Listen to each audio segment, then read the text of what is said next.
Price எல்லாம். ஹல்லேலூயா. Jesus. ஹல்லேலூயா. கர்த்தர் நல்லவர். கர்த்தருடைய பரிசுத்த நாமத்திற்கு மகிமை உண்டாவதாக. இம்மட்டுமாக நாம் பாட, துதிக்க, ஆராதிக்க, அவருடைய சமூகத்திலே நாம் இம்மட்டுமாக ஆனந்த களிப்போடு இருக்க தேவன் உதவி செய்தார். இப்பொழுதும் அவருடைய வார்த்தைகளை நாம் தியானிக்க போகிறோம். ஹல்லேலூயா. வெளிப்படுத்தின விசேஷத்துல 3வது அதிகாரம் 9வது வசனத்துடைய 2வது பகுதியை நான் மீண்டுமாக வாசிக்கிறேன். இதோ அவர்கள் உன் பாதங்களுக்கு முன்பாக வந்து பணிந்து நான் உன்மேல் அன்பா இருக்கிறதை அறிந்து கொள்ளும்படி செய்வேன். அல்லேலூயா. இந்த மாதத்துல ஆண்டவர் உங்களை எவ்வளவாய் நேசிக்கிறார் என்பதை பிற ஜனங்களுக்கு, உங்கள் சொந்த பந்தங்களுக்கு, உங்களோடு கூட இருக்கிற ஜனங்களுக்கு ஆண்டவர் உங்களை எவ்வளவு நேசிக்கிறார் என்பதை அடையாளங்கள் மூலமாக, அற்புதங்கள் மூலமாக, உங்களுடைய குணாதிசயங்கள் மாறுகிறதன் மூலமாக வெளிப்படுத்த போகிறார். அல்லேலூயா. இயேசு உங்களுக்குள்ளே இருக்கிறார் என்பதை இந்த மாதத்திலே வெளிப்படுத்த போகிறார். இயேசு என்றாலே அன்பு. ஆமென். அல்லேலூயா. அவர் உங்களுக்குள்ளே இருக்கிறதை இந்த மாதத்திலே வெளிப்படுத்த போகிறார். கர்த்தருடைய 1 யோவான் புத்தகம் 4வது அதிகாரம் 10வது வசனம். 1 யோவான் 4:10. நாம் தேவனிடத்தில் அன்பு கூர்ந்ததினால் அல்ல, அவர் நம்மிடத்தில் அன்பு கூர்ந்து நம்முடைய பாவங்களை நிவர்த்தி செய்கிற கிருபாதார பலியாக தம்முடைய குமாரனை அனுப்பினதினாலே அன்பு உண்டாயிருக்கிறது. அல்லேலூயா. உலகத்துல அன்பு உண்டானதனுடைய அடிப்படையே என்னன்னா இயேசு கிறிஸ்து தான். ஃபேக்டரியில என்ன பண்றாங்க? ஒரு ப்ராடக்ட்டை தயாரிக்கிறாங்க. உங்க ஃபேக்டரியில என்ன தயாரிக்கிறாங்க? நட்டு போல்ட் இல்லையா? ரப்பர் ஃபேக்டரியில வேலை செய்யறாங்க. அப்ப ரப்பர் ஃபேக்டரியில என்ன பண்றாங்க? ஒரு ப்ராடக்ட் கொடுக்குறாங்க. அந்த ப்ராடக்ட்டுக்குரிய எல்லா ரா மெட்டீரியலையும் உள்ள கொடுத்தாதான் அந்த ப்ராடக்ட் வெளியே வரும். அதுக்கு ஒரு மிஷின் இருக்கு. அந்த மிஷின் ஆபரேட் பண்றாங்க. எத்தனையோ லேபர் வேலை பார்க்கறாங்க. அதுக்கப்புறம் தான் அந்த ப்ராடக்ட் வெளியே வருது. அல்லேலூயா. அப்ப அன்பு அப்படிங்கிற ப்ராடக்ட் எங்க வெளியில வருது அப்படின்னா இயேசு கிறிஸ்து அப்படிங்கிற ஒரு தேவ குமாரனிடத்திலிருந்து அது வெளியே வருகிறது. அன்பு உண்டாயிருக்கிறது. அப்ப மற்றதெல்லாம் அன்பா இல்ல. அன்பினுடைய உச்சகட்டம், அன்பினுடைய அர்த்தம், அன்பினுடைய வியாக்கியானம் என்னன்னா அது இயேசு கிறிஸ்துனுடைய அன்பு தான். மற்றது எல்லாமே அதற்கு கீழே தான். மற்ற எல்லா ரேங்கும் பாத்தீங்கன்னா இயேசு கிறிஸ்துனுடைய அன்புக்கு கீழே தான் இருக்கு. அப்ப இங்க சொல்லப்பட்டிருக்கு பாருங்க, நாம் அவரிடத்தில் அன்பு கூறுகிறதுனால அல்ல, நான் இயேசுவை நேசிக்கிறதுனால அல்ல, நான் தேவனை, வேதத்தை, ஆராதனையை, சபையை அன்பு கூறுகிறதுனால அல்ல, அவர் என்மேல் அன்பு கூறுகிறார். நான் உன்மேல் வைத்த அன்பை பிறருக்கு தெரியும்படி செய்வேன். நான் உன்னை எப்படி நேசிக்கிறேன். அல்லேலூயா. அப்போ இயேசு நம்மேல் வைத்திருக்கிற அன்பை இந்த மாதத்திலே வெளிப்படுத்த போகிறார். கர்த்தருக்கு மகிமை உண்டாக. சொல்லப்பட்டு பாருங்க, அவர் நம்மிடத்தில் அன்பு கூர்ந்து நம்முடைய பாவங்களை நிவர்த்தி செய்கிற கிருபாதார பலியாக தம்முடைய குமாரனை அனுப்பினதினாலே. அல்லேலூயா. வாசிங்க ரோமர் புத்தகம் 5வது அதிகாரம் 8வது வசனம். நாம் பாவிகளாய் இருக்கையில் கிறிஸ்து நமக்காக மரித்ததினாலே தேவன் நம்மேல் வைத்த தமது அன்பை விளங்க பண்ணுகிறார். அப்ப நாம் பாவிகளாய் இருக்கையில், நாம் மாம்சத்திலே பாவத்திலும் அக்கிரமத்திலும் உளையான சேற்றில இருக்கும் பொழுது உலகத்துல இருக்கிற எந்த சொந்த பந்தமும் நம்மை நெருங்காது. நல்லா ஒண்ணு ஞாபகம் வச்சுக்கோங்க, நம்முடைய அந்தரங்கத்தில் உள்ள எல்லா காரியமும் நமக்கு பக்கத்துல இருக்கவங்களுக்கு, நம்ம குடும்பத்துல இருக்கவங்களுக்கு அப்படியே வெட்ட வெளிச்சமா தெரிஞ்சுச்சு அப்படின்னா ஒருத்தர் நம்ம கிட்ட வரவே மாட்டாங்க. அல்லேலூயா. இந்த பாவக்காவை எவ்வளவுதான் மேக்கப் பண்ணி கொடுத்தாலும் இந்த அம்மா சாப்பிட மாட்டாங்க. அந்த பாவக்காவை எண்ணெயெல்லாம் போட்டு, புளிப்பெல்லாம் ஆட் பண்ணி, உப்பு போட்டு, என்னென்னலாம் டேஸ்ட், என்ன மேக்கப் பண்ணாலும் சரி, அந்த பாவக்காக்குள்ள அந்த அந்தரங்கத்தில் இருக்கிற அந்த கசப்பு இருக்கு பாருங்க, அந்த அம்மாவுக்கு எப்படியாவது நாக்குல போட்டுருவாங்க. ஒரு பாவக்காய் கூட எடுக்க மாட்டாங்க. அதுக்கு ஆப்போசிட், அவன் பாவக்கான்னு அள்ளி சாப்பிடுவோம். அல்லேலூயா. நம்முடைய உள்ளத்துல இருக்கிற அந்த ஆழத்துல இருக்கிற அந்த அந்தரங்கத்துல இருக்கிற அந்த பாவங்களும் அக்கிரமங்களும் வெளிப்படையாக வெளியேற. கண்ணாடி போட்டோடனே முகம் தெரியுது பாத்தீங்களா? ஒரு கூலிங் கிளாஸ் மாதிரி கண்டுபிடிச்சு உன் மனசுக்குள்ள இருக்கிறதெல்லாம் எனக்கு காமிக்கிற மாதிரி ஒரு கண்ணாடி கண்டுபிடிச்சோன்னு வச்சுக்கோங்க, யாருமே நம்ம பக்கத்துல வரவே மாட்டோம். அல்லேலூயா. இப்ப இப்படியா? இந்த ட்ரெயின் எல்லாம் பாத்தீங்கன்னா இப்ப நைட் டிராவல்லாம் நான் அடிக்கடி பண்ணுவேன். மதுரையில் இருக்கும்போது சென்னை போவோம், இங்க நான் ஆபீஸ்ல இருக்கும்போது அங்க போவேன். பாத்தீங்கன்னா அன்ரிசர்வ்டு கோச்ல தான் ஏறுவோம். ரிசர்வ் எல்லாம் பண்ண முடியாது, டைம் கிடைக்காது. நல்லா டிப் டாப்பா பேண்ட் ஷர்ட் போட்டு இன் பண்ணி டை எல்லாம் கட்டி அந்த மெடிக்கல் ரெப் வருவான், அந்த சூட்கேஸ் எடுத்து வருவான். ட்ரெயின் ஏறி ஒரு 10 நிமிஷம் தான் இருக்கு பாருங்க, எல்லாத்தையும் காட்டிடுவான். பேண்ட் ஷர்ட்டை கழட்டி கையில மாட்டி அங்க வந்து நிக்க கூட அந்த இடம் அவ்வளவு கூச்சமா இருக்கும். பாத்ரூம் டாய்லெட் நிக்க கூட முடியாது. தபால் ஒரு பேப்பரை விரிப்பான், அப்படியே படுத்து நிறுத்திடுவான். அல்லேலூயா. பாருங்க, வெளி தோற்றம் எப்படி இருக்கு, அவனுடைய உள் தோற்றம் எப்படி இருக்கு. இது நம்ம எதற்கு ஒப்பிடலாம் அப்படின்னா, அவனுக்கு தூக்கம் அப்படியே அசந்து மயக்குது. நான் என்னுடைய சட்டை, என்னுடைய பேண்ட், என்னுடைய இமேஜ் இதெல்லாம் பார்த்தேன் அப்படின்னா நான் தூங்க முடியாது, நான் ரெஸ்ட் எடுக்க முடியாது, அடுத்த நாள் வேலைக்கு ஓட முடியாது. அப்ப என்ன பண்றான், தன்னுடைய இமேஜ் என்ன பண்றதுல அவன் பார்க்கறது இல்லை. அல்லேலூயா. எப்படி அவன் தூக்கத்துக்காக அந்த இடத்தை கூட அவன் என்ன பண்றது இல்லை, பெருசா பொருட்ட நினைக்கிறது இல்லை. அந்த இடம் எப்படி இருந்தாலும் சரி, அந்த இடத்துல படுத்து உறங்க அவன் தீர்மானிக்கிறான். அதே மாதிரிதான் ஆண்டவர், நீங்க எப்படி இருந்தாலும் சரி, உங்களை இளைப்பாற பண்ண, நீங்கள் எவ்வளவு பெரிய பாவத்தில் இருந்தாலும் சரி, எவ்வளவு பெரிய அக்கிரமத்தில் இருந்தாலும் சரி, மீட்க முடியாத ஆமென் பெரிய அதல பாதாளத்தில் இருந்தாலும் சரி, ஆண்டவர் உங்களை தூக்கி எடுக்க அவர் முடிவு பண்ணி, அவர் அன்பு கூர்ந்து தம்முடைய குமாரனாகிய கிறிஸ்துவை பூமியிலே அனுப்பி இருக்கிறார். பாருங்க, அவர் நம்மேல் வைத்த அன்பினாலே பிதாவாகிய தேவன் குமாரனாகிய கிறிஸ்துவை அனுப்பினார். அல்லேலூயா. அனுப்பினார். நம்ம பார்சல் பண்ணி ஸ்விக்கில சொமாட்டோ அனுப்புற மாதிரி பரலோகத்தில் இருந்து அவரை ரெடி பண்ணி என்ன பண்றார், அனுப்புகிறார்.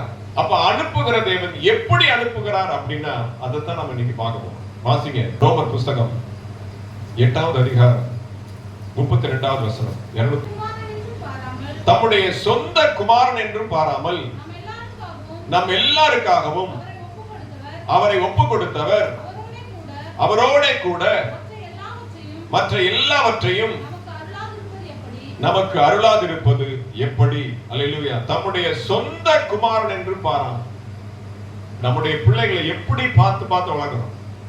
கொஞ்சம் கண்ணில் தூசி போட்டுட்டா, கொஞ்சம் இருமல் வந்துட்டா எவ்வளவு நம்ம துடிக்கிறோம். அல்லேலூயா. எவ்வளவு பிரச்சனைகள் மத்தியில நாம இருந்தாலும் நம்முடைய பிள்ளைக்கு ஒண்ணு அப்படின்னு நாம துடிச்சு போயிடும். நமக்கு இருக்கிறது நமக்கு பெருசு இல்லை, ஆனா நாம் பெற்றெடுத்த பிள்ளைக்கு ஒண்ணு அப்படின்னா துடிக்கிறோம்.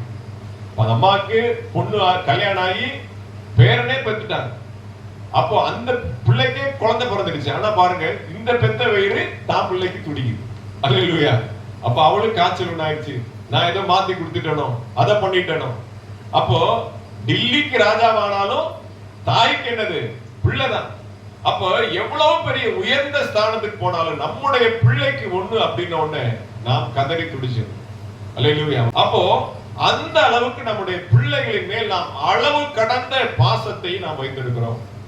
அதே மாதிரி தான் பிதாவாகிய தேவன் தன்னுடைய சொந்த குமாரன் என்று பாராமல், அப்ப பரலோகத்தில் இருந்து தேவன் கிறிஸ்துவை அனுப்பும் பொழுது நீ நல்லா வாழ்ந்து சுகித்திரு, உனக்கு எல்லா ஆசீர்வாதமும் இருக்கும், நீ தொட்டதெல்லாம் தொடங்கும், நீ தொட்டதெல்லாம் தங்கமா மாறும். அல்லேலூயா. நீ ஆயுசுடைய ஆயுசு தீர்க்க ஆயுசா இருக்கும். நீ திருமணம் பண்ணி கல்யாணம் பண்ணி குழந்தை குட்டியோட பங்களா வச்சு நீ நல்லா இருப்ப. அப்படி அனுப்பிச்சாரு இல்ல. அவரை அனுப்பினதே எதற்காக அனுப்பித்தார் அப்படின்னா சிலுவையில மரிக்கும்படியாக அனுப்பி. அல்லேலூயா. அங்கிருந்து அவருக்கு கொடுக்கப்பட்ட அட்ரஸ் என்ன அப்படின்னா சிலுவை. அல்லேலூயா. சிலுவைக்கு தான் நீ போகணும். உன்னுடைய டெஸ்டினேஷன், உன்னுடைய கடைசி யாத்திரை. இந்த உலகத்திலே நான் உன்னை அனுப்பி உன்னுடைய உலக யாத்திரை முடிய போகிற அந்த கடைசி டெஸ்டினேஷன், கடைசி முகவரி என்ன அப்படின்னா சிலுவை அப்படின்னு சொல்லித்தான் அனுப்புகிறார். உங்க வீட்டுல பிள்ளைகளை அனுப்புறோம், காலேஜுக்கு அனுப்புறோம், ஸ்கூலுக்கு அனுப்புறோம்.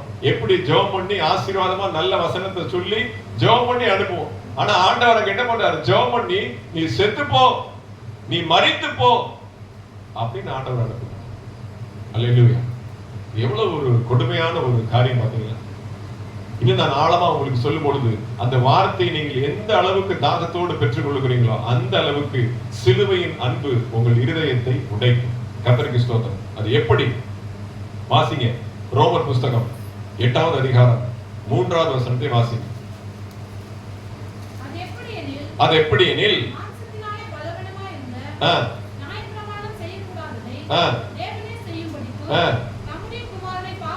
தம்முடைய குமாரனை பாவ மாம்சத்தின் சாயலாகவும் பாவத்தை போக்கும் பலியாகவும் அனுப்பி, இந்த கடைசி வார்த்தையை அண்டர்லைன் பண்ணிக்கோங்க, ஹைலைட் பண்ணிக்கோங்க. மாம்சத்திலே பாவத்தை ஆக்கினைக்குள்ளாக தீர்த்தார்.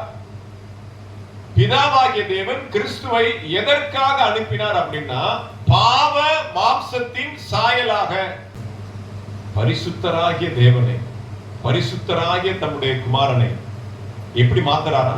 பாவ மாம்சத்தின் சாயலாக மாற்றுகிறார். இந்த வசனத்தை வாசிக்கும் பொழுது நான் அப்படியே உள்ள உடைக்கப்பட்டேன். பாவ மாம்சத்தின் சாயலாகவும், அல்லேலூயா, பாவத்தை போக்கும் பலியாகவும், 3 சொல்லப்பட்டிருப்பாங்க. பாவத்தை போக்கும் பலியாகவும், அல்லேலூயா. ஃப்ரெண்ட்ஸுங்களுக்குள்ள பேசிக்கோ, வேண்டா உன் பிரச்சனைக்கு நான் தான் பலிகடாவா சொல்ற மாதிரி, உன் பிரச்சனைக்கு என்னைய பலிகடா வாக்குறியா? உன் கடனுக்கு நான் கையெழுத்து போடணுமா?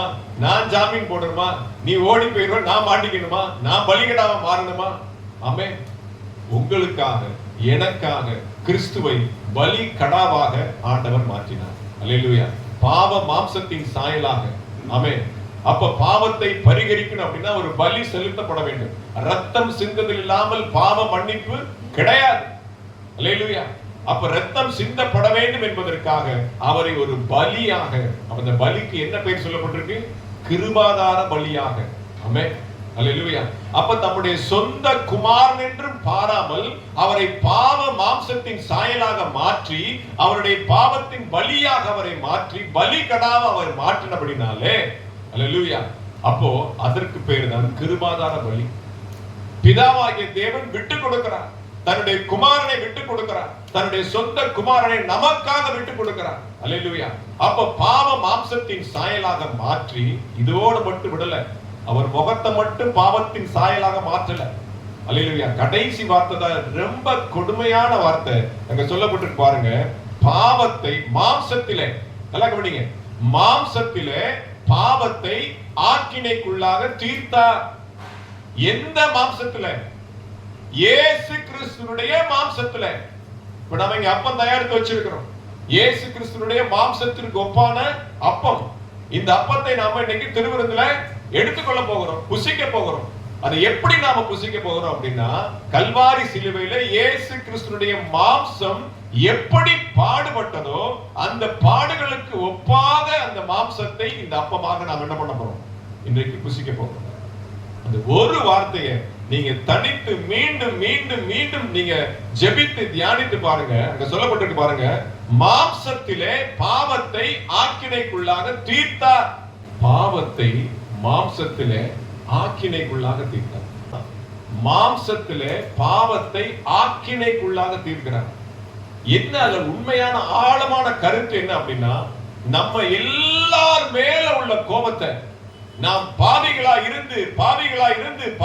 இருந்து மீறுதல் செய்து செய்து செய்து தேவனற்றவர்களாக, தேவனை அறிந்து கொள்ளவர்களாக, தேவனுடைய ராஜ்யத்திற்கு புறம்பா இருந்த ஒட்டுமொத்த கோபத்தையும் அந்த தேவ கோபாக்கினை முழுவதுமாக, அந்த ஆக்கினை முழுவதுமாக கிறிஸ்துவனுடைய மாம்சத்திலே தீர்த்தார். அல்லேலூயா. தன்னுடைய சொந்த குமாரன் என்றும் பாராமல், அல்லேலூயா, இந்த உலகத்தில் உள்ள எல்லா ஜனங்கள் மேல் உள்ள அகில பாவத்தையும் டன் கணக்கா குவியல் குவியலாய் சேர்த்து வச்ச எல்லா பாவத்தையும் தன்னுடைய சொந்த குமாரன் என்று பாராமல் அவருடைய தலைமையிலே சுமத்தி, அல்லேலூயா, எல்லார் மேல உள்ள கோபத்தையும் இப்ப யார் மேல பார்க்கிறார் அப்படின்னா, பாவ மாம்சத்தின் சாயா இருந்த கிறிஸ்துவை பார்க்கும் பொழுது மாம்சத்திலே ஆக்கினைக்குள்ளாக தீர்த்தார். அல்லேலூயா. Praise the Lord. எவ்வளவு ஒரு கொடுமையான சம்பவம் பாத்தீங்களா? அல்லேலூயா. எல்லா பாவங்களும், அகில ஜனத்தினுடைய எல்லா ஆக்கினையும் ஒட்டுமொத்தமாக இயேசு கிறிஸ்து மேல் அவர் சுமத்தினார். அல்லேலூயா. அப்ப என்னை பார்த்து கோபம் அடைய வேண்டுகிறவர் எனக்கு மேல கருணை காண்பித்து அவரை பார்த்து கோபம் அடைகிறார். அல்லேலூயா. அப்ப என்ன பார்த்து அவர் கோபப்பட்டு என்ன வெட்ட வரும் பொழுது இயேசு கிறிஸ்துடைய அந்த பாவ மாம்சத்தின் சாயல் குறுக்க வந்து என்மேல் விழ வேண்டிய அந்த கத்தி, என்மேல் விழ வேண்டிய அந்த பலி கிறிஸ்துவின் மேல் விழுகிறது. அப்ப மாம்சத்திலே என்னுடைய பாவத்தை அவருடைய மாம்சத்திலே ஆக்கினைக்குள்ளாக தீர்க்கிறார். இதுதான் அங்க சம்பவம். அல்லேலூயா. அவருடைய மாம்சத்துல பாவம் இல்லை. அவர் எவ்வளவேனும் பாவம் அறியாதவர், பாவம் அறியாத சுத்த கண்ணன் என்று சொல்லப்பட்டிருக்கு. என்னில் எந்த குற்றம் என்று உங்களில் யாரேனும் சொல்லக்கூடுமோ என்று சொல்லி நடு ரோட்ல சொடக் போட்டு சேலஞ்ச் பண்ணார். அல்லேலூயா. அவரிடத்துல எந்த பாவமும் மாசு மருவும் எவ்வளவேனும் இல்லை. அல்லேலூயா. அப்ப எப்போ அவர் மேல் கோபம் வருகிறது அப்படின்னா, என் மேல் வருகிற கோபம் தேவ கோபாக்கினை அவர் மேல் வருகிறது. அப்ப இயேசு கிறிஸ்துவை தேவன் கொலை செய்ய வேண்டும், அவரை பலியாக ஒப்பு கொடுக்க வேண்டும் என்றா சாதாரணமா கொடுத்திருக்கலாம். ஏதோ தூக்கு மாத்திரை கொடுத்த மாதிரி அப்படியே அவரை சாகடிச்சிருக்கலாம். இல்ல ஒரு விஷத்தை குடிச்சு நீ செத்துருப்பா அப்படின்னு என்ன பண்ணிக்கலாம். அவர் என்ன பண்ணிக்கலாம், சாதாரணமா சரி உங்களுக்காக வந்தாருப்பா, செத்து போயிட்டாரு அப்படின்னா முடிஞ்சு போச்சு. அவர் என்ன பண்ணணும், சாகடிக்கணும், அவ்வளவுதானே. சாகடிக்கிறதுக்கு எவ்வளவோ வழி. அப்போ இயேசு கிறிஸ்துவை பாவத்தை மாம்சத்திலே ஆக்கினைக்குள்ளாக தீர்ப்பதற்கு, அவரை பலியாக ஒப்பு கொடுப்பதற்கு தேவன் தெரிந்து கொண்ட மெத்தட் மிக கொடூரமானது. அல்லேலூயா. இயேசுவை சிலுவையில கொன்ற அந்த கொடுமையை போல உலகத்துல வேறு எந்த கொடுமையும் நீங்கள் ஒப்பிடவே முடியாது. அல்லேலூயா. இதுவரைக்கும் அந்த படத்தை அவர் பார்க்கல. அன்னைக்கு அவர் சொல்லிட்டு அந்த முகத்துல ஒரு எக்ஸ்பிரஷனை பார்க்கும்போது அப்ப அந்த அளவுக்கு அந்த பேஷன் ஆஃப் கிரைஸ்ட் படத்தை வந்து அவர் ருசிச்சு பார்த்திருக்காரு தெரியும். அல்லேலூயா. அங்கமா அங்குல அங்குலமா அவருடைய உடம்ப இன்ச்சு இன்ச்சா பிரிச்சு அப்படியே மேய்ஞ்சிருப்பான். அல்லேலூயா. ஒரு உழவன் தன் வயலை உழுவது போல அவருடைய மாம்சத்தை, அவருடைய சரீரத்தை உழுது தீர்த்தார். அல்லேலூயா. வாசிங்க அப்போஸ்தலர் நடபடிகள் 2வது அதிகாரம் 23வது வசனம். அப்படி இருந்தும் தேவன் நிர்ணயித்திருந்த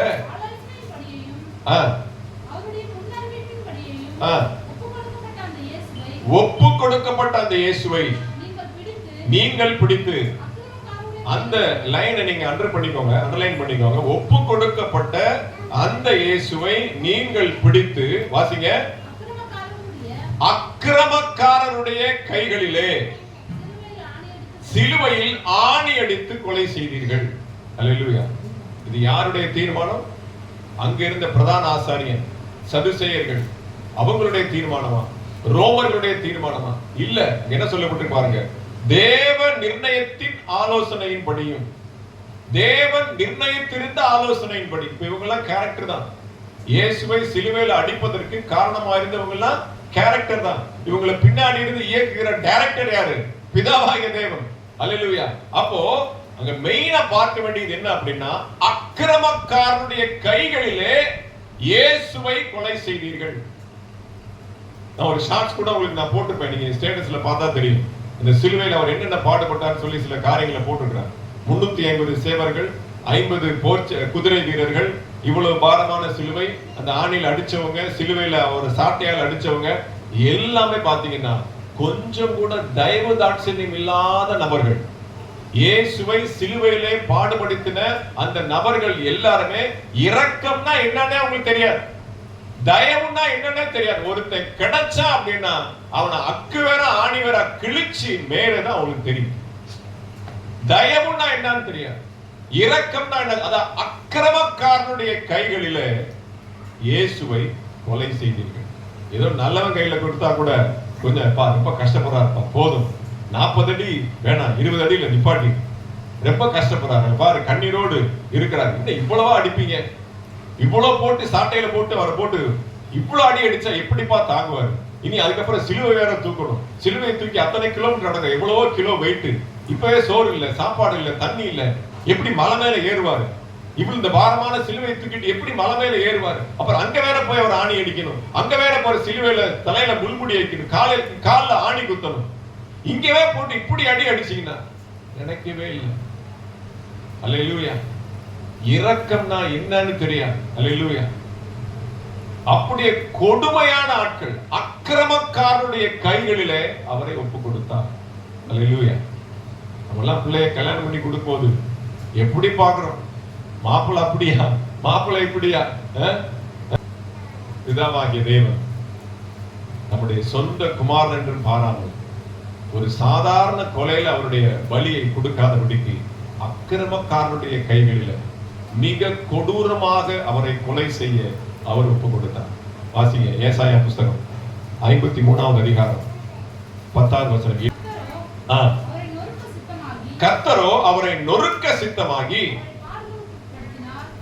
திரும்ப வாசிங்க, கர்த்தரோ அவரை நொறுக்க சித்தமாகி அவரை பாடுகளுக்கு உட்படுத்தினார். போதும். கர்த்தரோ அவரை விட்டுவிட சித்தமாகி, கர்த்தரோ அவரை கொலை செய்ய சித்தமாகி, கர்த்தரோ அவரை உதாசீனப்படுத்த சித்தமாகி. அப்படி இல்லை, சொல்லப்பட்டு பாருங்க, நொறுக்க சித்தமாகி. நொறுக்கிறதுனா எப்படி? சுக்குநூறா அவனை நொறுக்கிடுவேன். நொறுக்க சித்தமாகி பிதாவாகிய தேவன் அவரை பாடுகளுக்கு உட்படுத்தினார். அவரை நொறுக்க சித்தமானார் கொடூரமான விதத்துல. அல்லேலூயா.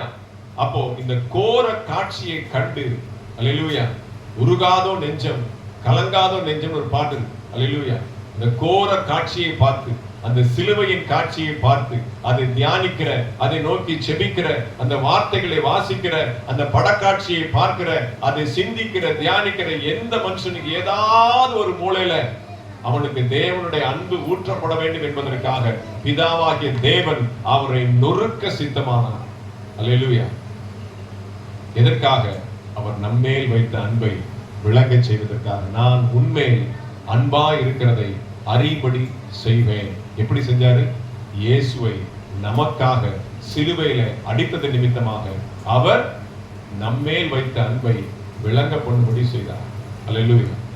அப்ப சொந்த குமாரன் என்று பாராமல் அடித்தார். என்ன அர்த்தம்? இயேசுவை விட பிதாவாகிய தேவன் நம்மை நேசித்திருக்கிறார் என்று அர்த்தம். ஆமென். அல்லேலூயா. அப்ப சொந்த குமாரன் என்று பாராமல் அவரை பாவ மாம்சத்தின் சாயலாக மாற்றி அவரை பாவத்தை ஆக்கினைக்குள்ளாக தீர்த்து மிக கொடூரமாக கொலை செய்வதற்கு காரணம் என்ன அப்படின்னா, யாருமே பெத்த பிள்ளை அப்படி செய்ய மாட்டாங்க, நினைச்சு கூட பார்க்க மாட்டாங்க. அப்ப அந்த அளவுக்கு கொடூரமான விதத்திலே இயேசு கொலை செய்யப்படுகிறார் என்றால் எந்த அளவுக்கு அவரை கொடூரமாய் நொறுக்க சித்தமானாரோ அதற்கு அப்படியே ஆப்போசிட்டா அளவுக்கு அதிகமாய் அவர் நம்மை நேசிக்கிறார். அல்லேலூயா.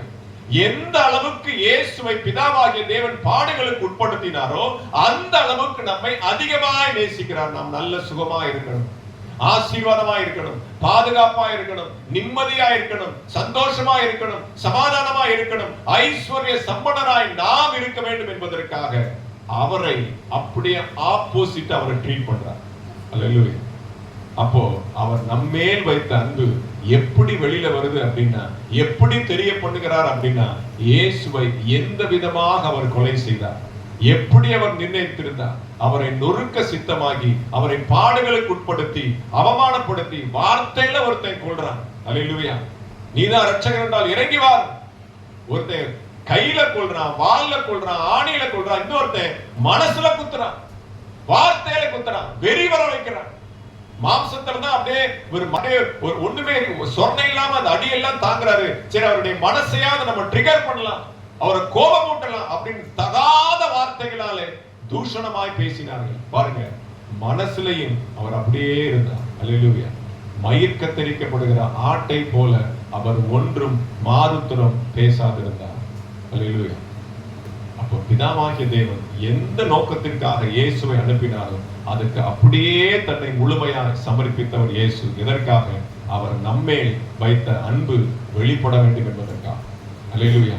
நான் கொஞ்சம் கோவப்பட்டுட்டேன், 50 சேவகர் மேல ஒருத்தர் மேல கோவப்பட்டு ஏதாவது பேசியிருந்தா பிதாவாகிய தேவனுடைய சித்தம் நிறைவேறாது. அல்லேலூயா. ராம்நாட்ல அந்த டிவைன் லவ் அப்படின்னு ஒன்று போட்டாங்க. மதுரையில தான் அது வந்து ஃபேமஸ். பசுமலையில அந்த டிவைன் லவ்னு போடுவாங்க இல்லையா, இயேசு கிறிஸ்துடைய சரித்திரத்தெல்லாம் நாடகமா போடுவாங்க, நைட்டு ஃபுல்லா நடக்கும். அதே மாதிரி போட்டிக்கு வந்து ராம்நாட்ல போட்டாங்க. ராம்நாட்ல ஒரு தெரியல, அங்க வந்து சிலுவையில அவர் நிக்கிறாரு, இயேசு கிறிஸ்துவ நடிக்கிறவர் நிக்கிறாரு, கீழ இருந்து அவமானமா பேசுறாங்க. பேசுறவர் அது சிலுவையில இருந்த இயேசுக்கு டென்ஷன் ஆயிடுச்சு. என்னடா என்னைய பார்த்தா பேசுறேன், நான் யார் தெரியுமா, நான் எங்க வேலை பார்க்கறது, அந்த இயேசு போட்டிருந்த அந்த வேஷத்தையே அவர் மறந்துட்டாரு. மறந்து என்னையோட நீ திட்டுற அப்படின்னு எல்லா ஜனங்கள்லாம் பார்த்துட்டு இருக்காங்க நாடகத்தை. பாருங்க, அவர் மாதிரி மாறது ரொம்ப கஷ்டம். அல்லேலூயா. அப்போ வேஷம் கூட அவர் மாதிரி நம்மளால போட முடியாது. ஆனால் அவர் உண்மையாகவே பிதாவாகிய தேவன் நம்மேல் வைத்த அன்பை விளங்க பண்ண வேண்டும் என்பதற்காக அவர் என்னென்னலாம் பாடுகளை கொடுத்தாரோ எல்லா பாடுகளையும் சகிக்க அவர் தன்னை ஒப்பு கொடுத்தார். அல்லேலூயா. அவர் நம்மேல் வைத்த அன்பை விளங்க பண்ணும்படியாக நம்முடைய சொந்த குமாரன் என்றும் பாராமல் அக்கிரமக்காரனுடைய கைகளில் ஒப்பு கொடுத்து நம்முடைய எல்லா பாவத்தையும், அகில உலகத்தினுடைய பாவத்தையும் கிறிஸ்துவனுடைய மாம்சத்திலே ஆக்கினைக்குள்ளாக தீர்த்தார். அல்லேலூயா. எவ்வளவு பெரிய ஒரு குடும்பம் பாத்தீங்களா? ஆமென். நமக்காக அவரை பலிகடாக்குறார். அல்லேலூயா. பிள்ளை தப்பு பண்ணிச்சுன்னா நம்ம போய் அவனை அடிக்காதீங்க, என்னை 2 அடி அடிச்சுங்க, அவன் ஒன்றும் தெரியாது, பாவம், சின்ன பிள்ளை. நம்ம போய் நிக்கிறோமா இல்லையா? ஸ்கூல்ல போய் நிக்கிறோம், தப்பு பண்ண இடத்துல போய் நிக்கிறோம். அல்லேலூயா. அந்த அளவுக்கு கொடூரமான ஒரு கொலை என்ன அப்படின்னா இயேசு கிறிஸ்துவுடைய கொலை. கர்த்தருக்கு பயன்பட்டார். சரி, இதெல்லாம் நாம பார்த்துட்டோம். மறுபடியும் வாசிங்க 8:32 சொல்லப்பட்டிருக்கு, தம்முடைய சொந்த குமாரன் என்று பாராமல் தேவன் இயேசு கிறிஸ்துவை ஒப்பு கொடுத்தபடினால மற்ற எல்லாவற்றையும் அருளாதிருப்பது எப்படி? ஒரே டெரராவே போயிட்டு இருக்கு, ஒரே இயேசு கிறிஸ்துடைய சிலுவை கொடுமையாவே போயிட்டு இருக்கு. அதெல்லாம் கரெக்ட், எங்களுக்கு தெரியும். மற்ற எல்லாவற்றையும் அருளாதிருப்பது எப்படி? வேற என்னென்னலாம் எனக்கு கிடைக்கும்? மற்ற எல்லாவற்றையும் ஒரே வார்த்தையில சொல்லிட்டாரு. அது என்னென்னலாம் கிடைக்கும்? இயேசு என் மேல் அன்பு வைத்தா எனக்கு என்ன கிடைக்கும்? அல்லேலூயா. பிதாவாகிய தேவன் கிறிஸ்துவை பலியா கொடுத்தார், ரைட்டு. அதனால எனக்கு என்ன கிடைக்கும்? ஒரு 3 காரியத்தை நான் சொல்லி முடிக்க போறேன்.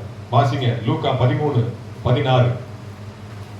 லூக்கா 13:16 வாக்குத்தத்தத்தினுடைய முதல் பகுதியை ஒப்பிட்டு இந்த காரியங்கள் வரும். ஆமென். சாத்தான் 18 வருஷமாய் கட்டியிருந்த ஆபிரகாமின் குமாரத்தி ஆகிய இவளை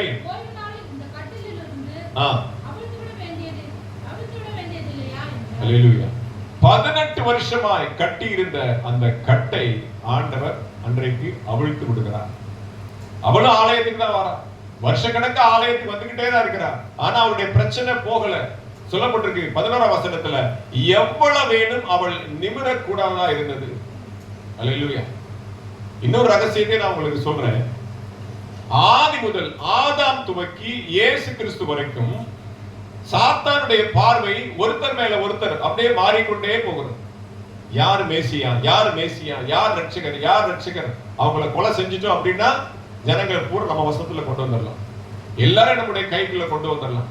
அப்ப ஆதாமா, மோசேயா, யோசேப்பா அப்படின்னு ஒவ்வொருத்தரையா என்ன பண்றான்? கண்ணு வச்சுக்கிட்டே இருக்கிறான். கடைசியில இயேசு கிறிஸ்து தான் அந்த மேசியா அப்படின்னு சொல்லி சாத்தான் தெரிந்த உடனே முழு காரியத்தை அவரை கொலை செஞ்சிட்டா எல்லாம் சரியாயிரும் அப்படின்னு நினைக்கிறான். ஆனா அதே திட்டத்துல தான் ஆண்டவர் என்ன பண்றார்? அவருடைய கொலையினால, அவருடைய ரத்தம் சிந்துதலினால மீட்பை மனிதனுக்கு ஆண்டவர் கொடுக்கிறார். அல்லேலூயா. அப்ப சாத்தானுடைய தந்திரம், அவருடைய கட்டு பாருங்க, 18 வருஷமாய் கூனியா இருந்த ஒரு ஸ்திரீயை அவிழ்த்து விடுகிறார். அல்லேலூயா. அப்ப இயேசு கிறிஸ்து உங்களை நேசிக்கிறார் என்றால், உங்கள் மேல் அன்பு வைத்திருக்கிறார் என்றால், உங்களுடைய கட்டுகள் அவிழ்க்கப்படும். ஆமென். எனக்கு அருமையான சாட்சி பிரதர் சொன்னார்.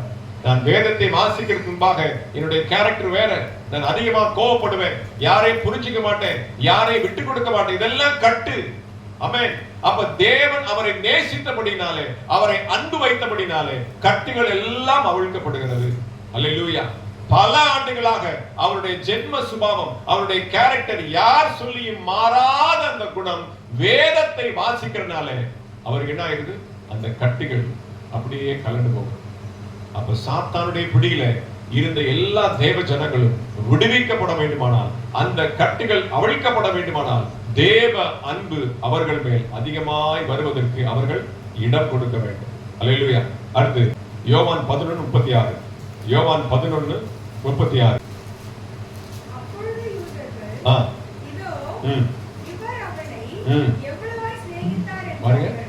லாசரு அங்க மரித்து போய் கல்லறையில் இருக்கிறான். இயேசு வாராரு, எல்லாரும் சாட்சி கொடுக்கிறாங்க. யூதர்கள் சொல்றாங்க, பாருங்கள் இவர் அவனை எவ்வளவாய் நேசித்தார். அல்லேலூயா. அப்ப இயேசு லாசரு மேல் வைத்த அன்பை எப்படி வெளிப்படுத்துகிறார்? அவனை உயிரோடு கூட எழுப்புகிறார். அல்லேலூயா. இவங்க எல்லாம் முடிச்சிட்டாங்க, அவன் இறந்துட்டான், அவனுக்கு செய்ய வேண்டிய காரியத்தை எல்லாம் பாருங்க அப்படின்னு சொல்லி எல்லாம் முடிவு பண்ணி கல்லறையில வச்சு மூடிட்டாங்க. கூட பிறந்த அக்கா சொல்லுது, மரித்து 4 நாள் ஆயிற்று, நாருமே கல்லறை போய் திறக்க சொல்றீங்களே அப்படின்னு சொல்றாரு. வாசிங்க 43வது வசனம் வாசிங்க.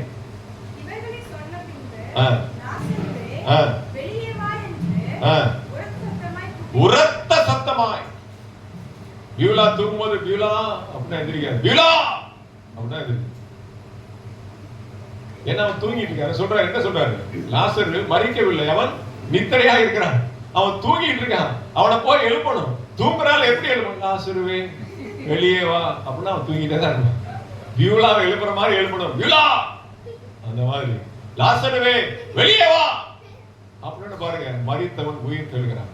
ஏன்னா அவரை பொறுத்த மட்டும் அவன் தூங்கிட்டு இருக்கிறான், நல்ல டீப் ஸ்லீப், தூக்கத்துல இருக்கிறான். பிரசங்கம் கேட்க கூட தூங்கிட்டு இருந்தா கூட உரத்த சத்தமா கூப்பிட்டா எந்திரிச்சிருவாங்க, அல்லேலூயா அப்படின்னா பாருங்க. உரத்த சத்தமா கூப்பிட்ட உடனே கல்லறையில் வச்சுக்குவாங்க பாருங்க. அவனுடைய கட்டுகளை அவிழ்க்கிறாங்க. அவன் எந்திரிச்சிட்டாப்பா, அந்த சேலையெல்லாம் எடுங்க, மேல போத்துன அந்த துப்பட்டாலாம் எடுங்க, கால் கை கால் எல்லாம் கண்ணெல்லாம் கட்டி வச்சிருக்க, எல்லாம் கட்டை அவிழ்த்து உயிரோட வந்துட்டான்ப்பா அப்படிங்கிறார். அல்லேலூயா. அப்போ ஆண்டவர் அவனை எவ்வளவாய் சிநேகிக்கிறார் என்பதை எப்படி வெளிப்படுத்தினார்? அவனை உயிரோடு கூட எழுப்பினார். ஆமென், அல்லேலூயா. ஆண்டவர் உங்களை நேசிக்கிறார் என்றால் உங்களுடைய மரண கட்டுகள் அவிழ்க்கப்படும், துர்ச்சன பிரவாகங்கள் தீர்க்கப்படும், உங்களுடைய மரண கண்ணிகள் பட்டு தெறிக்கும். அல்லேலூயா. சாத்தான் உங்களை பிடித்து வைத்திருக்கிற எல்லா விதமான மரணத்தின் ஆயுதங்களையும் ஆண்டவர் ஒன்றுமில்லாமல் போக பண்ணுவார். அல்லேலூயா. உங்களுக்கு விரோதமாக எழும்புகிற எல்லா ஆயுதங்களும் வாய்க்காதே போக பண்ணுவார். ஏனென்றால் அவர் உங்களை நேசிக்கிறார். அல்லேலூயா. பாவ மாம்சத்தின் சாயலாக கிறிஸ்துவை சிலுவையில அறைந்தபடினாலே அதனுடைய பிரதிபலன் என்ன அப்படின்னா, அவர் உங்களை நேசித்துத்தான் ஆக வேண்டும். கிறிஸ்துவை சிலுவையிலே ஒப்பு கொடுத்தபடினாலே அவர் உங்கள் மேல் தம்முடைய அன்பை ஊற்றித்தான் ஆக வேண்டும். அவர் உங்களை விடுவித்துத்தான் ஆக வேண்டும். மரண கட்டுகளில் இருந்து இயேசுவின் நாமத்தினாலே எல்லாம் உடைக்கப்படும். அல்லேலூயா. உரத்த சத்தமா. இன்னொருத்தன் சத்தம் போடுறான் பாருங்க, அதே கேளுங்க. தானியேல் 3:26 வாசிங்க. நேபுகாத்நேச்சார் எரிகிற அக்கினி சூளையின் வாசல் அண்டைக்கு வந்து உன்னதமான தாசராகிய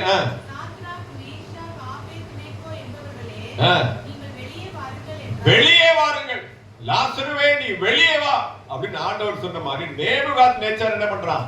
அந்த எரிகிற அக்கினி சூளை அண்டையிலே வந்து இவன் தான் நெருப்பிலே தூக்கி போட்டான். நேபுகாத்நேச்சார் என்ன பண்ணான்? தூக்கி போட்டான். சாத்தான் என்ன பண்றான்? அவனை தூக்கி போடுறான் உள்ள. சாத்ராக் மேஷாக் ஆபேத்நேகோவை. ஆனா அவனே வந்து பாருங்க, அந்த நெருப்பு கிட்ட யாருமே வர முடியாது. அந்த நெருப்பு கிட்ட போனவங்க கூட பசுமாயி கருகி போயிட்டாங்க சொல்லப்படுது. ஆனா இவன் பாருங்க, சிங்காசனத்துல உட்கார்ந்து இருந்தவன் அங்கிருந்து இறங்கி வந்து அவர்கள் மத்தியில இயேசு உலாவுகிறார் என்பதை பார்த்து ஆச்சரியப்பட்டு சிங்காசனத்திலே அமர்ந்திருந்தவன் எங்க வரான்? நெருப்பு அக்கினி சூளையின் அண்டையிலே அவன் நெருங்கி வந்து வெளியே வாருங்கள் அப்படிங்கிற பாருங்க. சாத்தானுக்கு ஒப்பு கொடுக்கிற ஜனங்களை உங்களிடத்திலே கொடுப்பேன், அவர்கள் உங்கள் பாதங்களுக்கு முன்பாக பணிந்து. அல்லேலூயா. நேபுகாத்நேச்சார் பணிந்தான். யாருக்கு முன்பாக பணிந்தான்? சாத்ராக் மேஷாக் ஆபேத்நேகோ முன்பாக பணிந்து, இவர்கள் மெய்யாகவே தேவனுடைய பிள்ளைகள். அல்லேலூயா. அப்ப சாத்ராக் மேஷாக் ஆபேத்நேகோ மேல் தேவன் அன்பு வைத்தபடினாலே அவர்களோடு கூட அந்த அக்கினியின் மத்தியிலே அவரும் உலா வந்து அவர்கள் பாருங்க, தன்னுடைய மயிர் கூட கருகல, அவருடைய வஸ்திரம் கூட கருகி போகவில்லை. அல்லேலூயா. இவன் போய் வெளியில வாருங்கள் சொல்லி இவருடைய ஸ்தானத்தை விட்டு அவன் இறங்கி வருகிறான். உங்களை யாரெல்லாம் எதிர்க்கிறார்கள், உங்களை யாரெல்லாம் உங்களை நீங்கள் விழுந்து போக வேண்டும், நீங்கள் நிர்மூலமாக வேண்டும் என்று கங்கணம் கட்டி கொண்டிருக்கிறார்கள், அவர்கள் எல்லாம் உங்கள் பாதங்களுக்கு முன்பாக வந்து பணிந்து தேவன் உங்களை நேசிக்கிறார் என்று சொல்லி அவர்கள் வாயினாலே உங்களை அறிக்கை செய்வார்கள். இது நிச்சயமாக நடக்கும். கர்த்தருக்கு மகிமை உண்டாகட்டும். இன்னொரு சத்தத்தையும் பாருங்க. தானியேல் புஸ்தகம் 6வது அதிகாரம் 20வது வசனம். தானியேல் 6:20.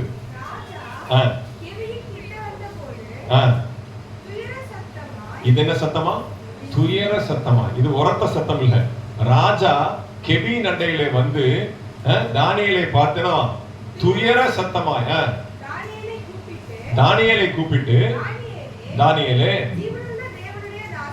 ஜீவனுள்ள தேவனுடைய தாசனே,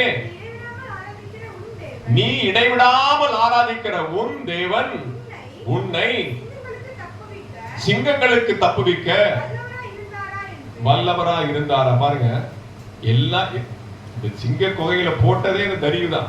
அல்லேலூயா. அவன் போடல, கையெழுத்து போட்டது அவன், செஞ்சது வேற ஆள். அவனுக்கு தெரியுது தப்புன்னு, தரியுக்கு தெரியுது கையெழுத்து போடுறது தப்பு, வேற வழி இல்ல. முன்னாடி போட்ட சட்டத்துக்கு அவன் கீழ்ப்படிஞ்சாலும் அப்படிங்கிறதுக்காக என்ன பண்ணிட்டான், தூக்கி போட வச்சிட்டான். ஆனாலும் பாருங்க, ராம் முழுவதும் பிரயத்தனப்பட்டான், தானியேல் எப்படியாவது காப்பாற்றணும். ஒண்ணுமே பண்ண முடியல, தூக்கி உள்ள போட்டான். அப்ப உள்ள போட்டா என்ன நினைச்சிருக்கணும்? பிராக்டிக்கலா என்ன, அவன் காலி. அங்க இருக்கிற சிங்கம்ல சாதாரண சிங்கம் இல்ல, பல நாளா திங்காம கொலைப்பட்டினியா இருக்கு. அல்லேலூயா. கொலைப்பட்டினியா இருக்கு. உள்ள போட்டோடனே பீஸ் பீஸா பிச்சு கிழிச்சு எல்லாம் தின்னு செரிச்சிடும். அதான பிராக்டிக்கல், அதான் நடக்கணும், அதான் யதார்த்தம். ஆனா மறுநாள் காலையில அந்த சிங்க கெபியின் வாசல் அண்டைக்குள்ள போய் துயர சத்தம். என்ன அர்த்தம்? விசுவாசம் இருக்கு, தானியேல் உயிரோட இருப்பான். ஒரு நாள் உள்ள போட்டு அவன் எப்படி உயிரோட இருப்பான்? இருக்கிறது ஏகப்பட்ட சிங்கம். அப்ப ராஜாவுக்கு இருக்கிற விசுவாசம் பாருங்க. நான் போய் தானியேலை கூப்பிடுறேன், தானியேல்ட்ட எனக்கு ரிப்ளை வரும், அவன் உயிரோடு இருக்கிறான், ஜீவனுள்ள தேவனுடைய தாசனே. அல்லேலூயா. அப்ப ஆண்டவர் உங்களை நேசிக்கிறத இன்றைக்கு ஜனங்கள் அறிக்கை பண்ணுவாங்க. தரியு அறிக்கை பண்ணது போல, நேபுகாத்நேச்சர் அறிக்கை பண்ணது போல, உங்களை நேசிக்கிற உங்களுடைய ஆண்டவர் வல்லவர். அல்லேலூயா. துயர சத்தமாய் கெபியின் வாசல்ல போய், தானியேலே, நீ இடைவிடாமல் ஆராதிக்கிற தேவன் உன்னை தப்புவித்தாரா? சர்ச்சின் ஓடுறீங்களே, உபவாச கூட்டம் ஓடுறீங்களே, இப்ப அடுத்து பெண்கள் ஐக்கியம் வச்சுட்டாங்க, அதுக்கு ஓட போறீங்களே, அடுத்து ஆண்கள் ஐக்கியம் வைக்கிறாங்க, அடுத்து வாக்குத்தத்தா ஒவ்வொன்றுக்கா சொல்ல சொல்ல சொல்ல தலை ஆட்டி ஆட்டி ஆட்டி ஓடு. இடைவிடாமல் ஆராதிக்கிற தேவ பிள்ளைகளே, ஜீவனுள்ள தேவனுடைய தாசமார்களே, உங்களை ஆண்டவர் தப்புவித்தாரா அப்படின்னு கேட்பாங்க. நீங்க வெளிவருவீங்க, சொல்லுவீங்க, ஆண்டவர் என்னை தப்புவித்தார், நான் இன்றைக்கும் ஜீவனோடு கூட இருக்கிறேன். சிங்கத்தின் கெபியிலே என்னை போட்டாலும், சாத்தானுடைய பிடியிலே என்னை கொடுத்தாலும், ஆமென், ஹல்லேலூயா, கெர்ச்சிக்கிற சிங்கம் போல வகை தேடி கொண்டிருக்கிற சாத்தானுடைய எல்லா விதமான தந்திரங்கள் மத்தியிலே நான் வசித்தாலும், என் தேவன் என்னை தப்புவிக்க வல்லவர். என்னுடைய மரண கண்ணிகள் தப்பிற்று. ஹல்லேலூயா. கண்ணி தெரித்தது, நான் பிழைத்தேன். அந்த சாட்சி நீங்க வெளியே வந்து சொல்லுவீங்க. ஹல்லேலூயா. கடைசியாக ஒரே ஒரு காரியம், ஆண்டவர் உங்களுக்கு கொடுக்கிற அற்புதம். அவர் உங்களை நேசிக்கிறபடினாலே கட்டுகள் உடைக்கப்படும், மரண கட்டுகள் உடைக்கப்படும். அடுத்து மூன்றாவது உங்களுக்கு கிடைக்கக்கூடிய ஆசீர்வாதம், லூக்கா 10வது அதிகாரம், புதிய ஏற்பாட்டுல 96வது பக்கம் 18-19 வாசிங்க. லூக்கா 10ஆம் அதிகாரம்.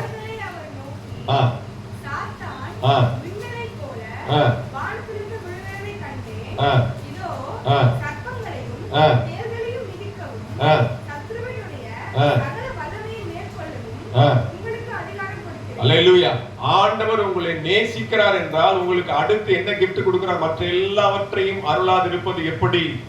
முதல்ல உங்களுடைய வியாதியின் கட்டுகளை அறுக்கிறார், இரண்டாவது மரண கட்டுகளை அறுக்கிறார், மூன்றாவது உங்களுக்கு கிடைக்கக்கூடிய ஆசீர்வாதம் அதிகாரத்தை கொடுக்கிறார்.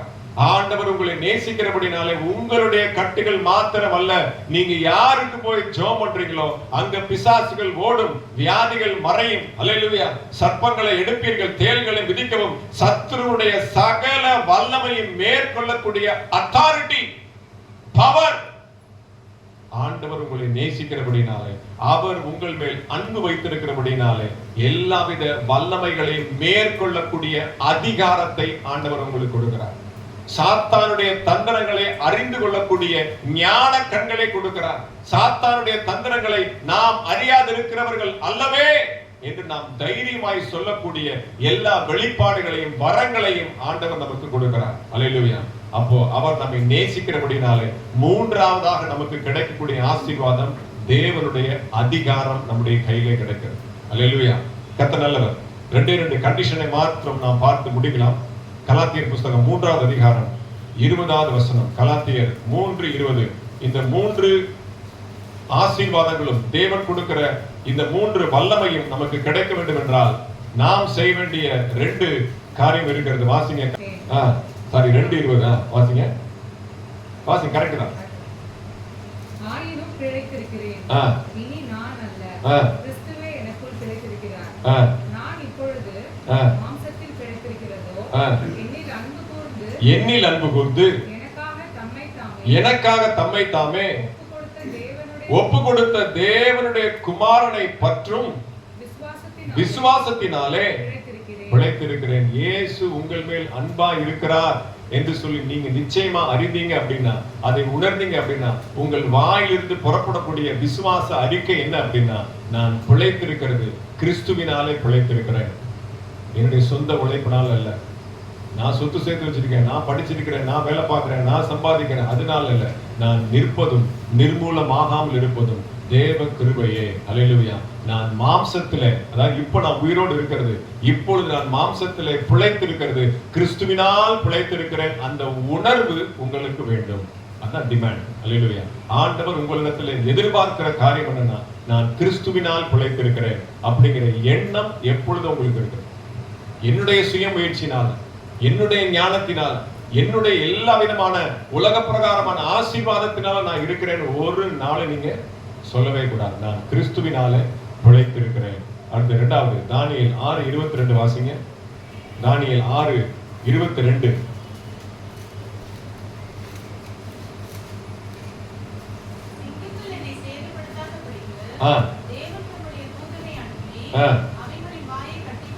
அவருடைய வாய்களை கட்டி போட்டார். அடுத்த உங்களுக்கு முக்கியம், அது ஏனென்றால் தானியேலை கவனிங்க, தானியேலை ஏன் சிங்கங்கள் கடிக்கவில்லை?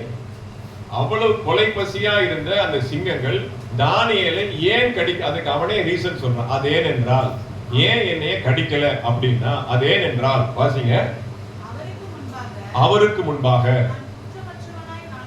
நான் குற்றமற்றவனாய் காணப்பட்டேன், ராஜாவாகிய உமக்கு முன்பாக நான் ஒரு நீதிக்கேடும் செய்யவில்லை. அல்லேலூயா. நீங்கள் தேவனுக்கு முன்பாக குற்றமற்றவர்களாக இருந்தீர்களானால், தேவனுக்கு மட்டுமல்ல மனுஷர் முன்பாகவும், உங்க மேனேஜருக்கு, நீங்க வேலை செய்யற ஓனருக்கு, எம்ப்ளாய்க்கு, மேனேஜ்மெண்ட்டுக்கு நீங்க நீதியா இருக்க வேண்டும். ராஜாவாகிய உமக்கு முன்பாகவும் நான் எந்த ஒரு நீதிக்கேடும் செய்யவில்லை, தேவனாகிய அவருக்கு முன்பாகவும் நான் குற்றமற்றவனாக இருக்கிறேன். என்னுடைய ரெண்டு பக்கமும் கிளீன் ஸ்லேட். அல்லேலூயா. ஆண்டவருக்கு முன்பாகவும் மனிதனுக்கு முன்பாகவும் நான் யோக்கியமானதையே எப்பொழுதும் செய்ய நாடுகிறேன் பவுல் சொல்கிறார். அல்லேலூயா. இந்த ரெண்டு கண்டிஷனும் உங்களுக்குள்ள இருந்தால், ஆண்டவர் உங்கள் மேல் வைத்திருக்கிற அன்பினாலே உங்களுக்கு கிடைக்கக்கூடிய எல்லா ஆசீர்வாதங்களும், மரண கட்டுகள் உடையும். அல்லேலூயா. சாப கட்டுகள் உடையும். அல்லேலூயா. ஆண்டவர் உங்களுக்கு எல்லா வல்லமைகளையும் மேற்கொள்ளக்கூடிய அதிகாரங்களை கொடுப்பார். இன்னும் ஆண்டவர் உங்களை அதிகமாய் நேசிப்பார். அவர் அதிகமாய் நேசிக்க நேசிக்க நேசிக்க உங்களுக்கு எல்லா விதமான ஆசீர்வாதங்களும் தன்படியே வரும். நீங்கள் எதற்கும் பிரயாசப்பட வேண்டாம். முதலாவது தேவனுடைய ராஜ்யத்தையும் நீதியையும் தேடுங்கள், அப்பொழுது இவைகள் எல்லாம் உங்களுக்கு கூட கொடுக்கப்படும். அவருடைய நீதி, அவருடைய அன்பை நாம் உணர்ந்து கொள்வதே. எல்லாரும் கண்களை மூடி நாம் ஜெபிக்கலாம். ஹல்லேலூயா. ஸ்தோத்திர ஆண்டவரே, ஸ்தோத்திர ஆண்டவரே. உம்முடைய சொந்த குமாரன் என்று பாராதபடிக்கு ஆண்டவரே கிறிஸ்து இயேசுவை நீர் கிருபாதார வழியாக ஒப்பு கொடுத்ததன் மிகப்பெரிய நோக்கம் என்னை நீர் நேசித்ததுனால ஆண்டவர். அப்போ குமாரனை காட்டிலும், தன்னுடைய சொந்த குமாரனை காட்டிலும், அந்த அழகான இயேசுவை காட்டிலும் பிதாவாகிய தேவன் நம்மேல் வைத்த அன்பினாலே அவரை ஒப்பு கொடுத்தார். சாதாரணமா அல்ல, அவரை நொறுக்க சித்தமானார். அவரை நொறுக்குவதற்கு முன்பாக அவரை பாவ மாம்சத்தின் சாயலாக மாற்றினார். நம்ம எல்லாருடைய பாவத்தையும் கிறிஸ்து இயேசுடைய மாம்சத்திலே ஆக்கினைக்குள்ளாக தீர்த்தார். ஹல்லேலூயா. ரிகா ரதன கவல வரியாந்தரவ. ஹல்லேலூயா. வசனத்தை தியானிங்க. தேவனுடைய அன்பை உணர்ந்து கொள்ளுங்க. எவ்வளவாய் அவர் உங்களை நேசித்தார். யூதர்கள் சொல்றாங்க லாசருவை பார்த்து, பாருங்கள் இவர் எவ்வளவாய் உங்களை நேசித்திருக்கிறார் பாருங்க. ஹல்லேலூயா. ஆண்டவர் உங்களை எப்படி நேசிக்கிறார். இயேசு கிறிஸ்துவை சிலுவையில எப்படி கொடூரமாய் கொலை செய்தார். அக்கிரமக்காரனுடைய கைகளிலே ஒப்பு கொடுத்து எவ்வளவு மிக கொடுமையான மெத்தட்ல இயேசுவை கொலை செய்தார்கள். அதுக்கு அப்படியே ஆப்போசிட், அவ்வளவுக்கு அதிகமாய் அவரை கொடூரமாய் பாடுகளுக்கு உட்படுத்தினாரோ அதற்கு அப்படியே நேர் மாறாக அவ்வளவுக்கு அதிகமாய் இயேசு உங்கள் மேல் அன்பு வைத்திருக்கிறார்.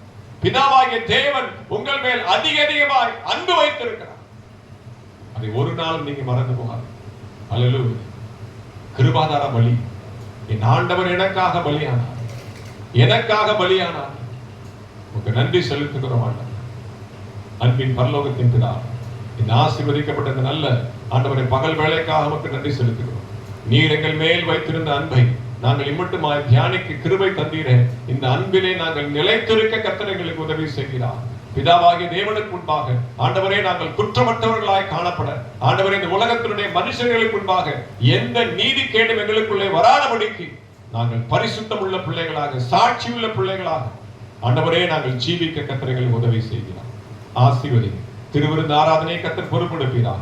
இயேசுவின் நாமத்தில் ஜெபிக்கிறோம் நல்ல பிதாவே. ஆமென், ஆமென். அல்லேலூயா.